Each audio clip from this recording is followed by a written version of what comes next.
সীমানা পার করে দেয়, আমার আপনার কি ভালো লাগার কথা না দুঃখ লাগার কথা? দুঃখ লাগার কথা। বিদেশির নামে শত সহস্র মানুষের রাতের আন্দারে বাংলাদেশ সীমান্ত পার করে দেওয়ার মতন অমানবীয় ঘটনা আজকের এই জায়গায় ঘটতেছে। কারা স্টার্ট করছে? বিমলা প্রসাদ চলিহাই কংগ্রেস। আর আজকে কারা করতেছে? হেমন্ত বিশ্ব শর্মা বিজেপি। তাহলে তারা কারা? একই অন্য কোনো বেসিক তফাৎ নাই। হ্যাঁ, তারা আমাকে গোপন শত্রু, বিজেপি আমাকে মুক্ত শত্রু। শত্রু তো বরাবরই। তা না হলে আজকের দিনে একদম খোলাখুলি, সময় কম, আজকের দিনে যে উচ্ছেদ হইতেছে, এই উচ্ছেদের জন্য আমি বিজেপির যতটুকু দায়ী ভাবি, আমাকে বাপ দাদার দল কংগ্রেস আমি অতটুকু দায়ী ভাবি। আমি কারো বদনাম করবার নাইলে উচিত কথা কইয়া তোষাক মারির করে আমরা তবে উচিত কথা কইবার পারেন না। এই জাতির মানুষের নিজের অধিকার আর স্বাধিকার চাইবার পারেন না। সংবিধানে দেওয়া প্রত্যেকটা অধিকার আমি আপনি যদি আমার পয়কুলানের জরিয়তে রাস্তায় খারিয়া যদি আদায় না করি, তাহলে কোনোদিনও আমাকে অধিকার বাইতে আয়া পাইব না। ওদিকে সময় প্রতিরোধ গড়িয়া তোলার, সময় আন্দোলন গড়িয়া তোলার, সময় শৈক্ষিক, সামাজিক, বৈদিক, অর্থনৈতিক, রাজনৈতিক আন্দোলন গড়িয়া তোলা। কেরা করবো? কেরা নেতৃত্ব নিবই বঞ্চিত মজলুম মানুষের? বিগত 20 বছরে আপনারা দেখছেন যে আসামের রাজনীতিতে বদরুদ্দিন আজমল সাহেব রাজনীতি করবার আহে নাই। বদরুদ্দিন আজমল সাহেবের শিক্ষা ক্ষেত্রে যত অবদান, বদরুদ্দিন আজমল সাহেব পার্লামেন্টে থাকার সময় যে সমস্ত কথা কইছে, আর আজকে বদরুদ্দিন আজমলের উসিলা কইলেই তো আমরা আজকে এই মঞ্চ এখানে আছি। তা নয় আমি যে ঘরের প্লান জিন্দিগিতে রাজনীতি, বিধানসভা ইলেকশন আমার দ্বারা হইতো না। আমাকে বয়সে, আমি তো আমাকে পোলাপনের বয়সে, কারোর ভাইয়ের বয়সে, আমাকে মতন মানুষ যদি আজকে রাজনীতির মঞ্চ থেকে আমার আপনার রক্তের ভালোবাসার আর কলেজের মানুষের কথা কইবার দিকে সুযোগ পাইছি, কার জন্য পাইছি? বদরুদ্দিন আজমল সাহেবের জন্য পাইছি না? বদরুদ্দিন আজমল সাহেব এই দল সৃষ্টি করছে, আপনাদের সাথে নিয়ে এই দল মজবুত করছে। আর আজকে আপনারা এই দলকে এই পর্যায়ে নিয়ে আসছেন দিকে আজকে আমাকে মতন শত সহস্র নজওয়ান ভাইকে স্বপ্ন দেখতে পারে যে আগামী আমাকে প্রজন্ম রাজহার সিধা করে মাটিতে পয়সা থাকবো, নিজের অধিকার সহিতে, নিজের স্বাধিকার সহিতে সমতাপূর্ণ এক সমাজ গড়ার স্বার্থে এই মাটিতে, এই জায়গাতে আওয়াজ তুলবো। আজকে এই স্বপ্ন মালিক, এই স্বপ্ন কৃতিত্বর ভাগিদার শতভাগী এআইইউডিএফ দল।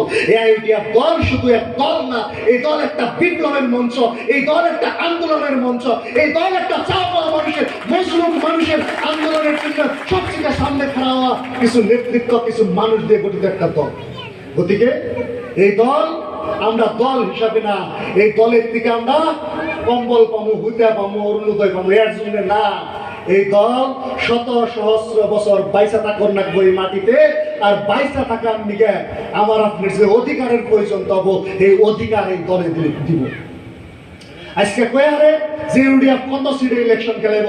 সাফা উত্তর ম্যাক্সিমাম 35 সিটে ইলেকশন খেলাইব, ম্যাক্সিমাম 35 সিটে ইলেকশন খেলাইব।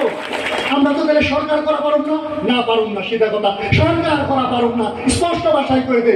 কিন্তু আমাকে সারা জানি সরকার না হয় তার ব্যবস্থা করুন না তো লাগবো কিনা নাই? যদি আমাকে সারা সরকার না করা পারে তাহলে আমাকে কি হবো লাভ জানুন? যদি আমাকে লাগেই লাগে তাহলে আমরা কমু যে আমাকে স্বাধীনতার 78 বছরে চাওয়া লিস্টে এত লম্বা এটি দেন রাখবো, আর আমরা সুদে মূলে আমাকে চাওয়া আদায় করে নিয়ে আমরা সরকার বানিয়ে পারো কিনা? এই জন্য ইউডিএফের প্রয়োজন। ইউডিএফ একটা চিন্তা সংগ্রাম, ইউডিএফের চলে স্বপ্ন দেখবো আপনার সন্তানের দামামা।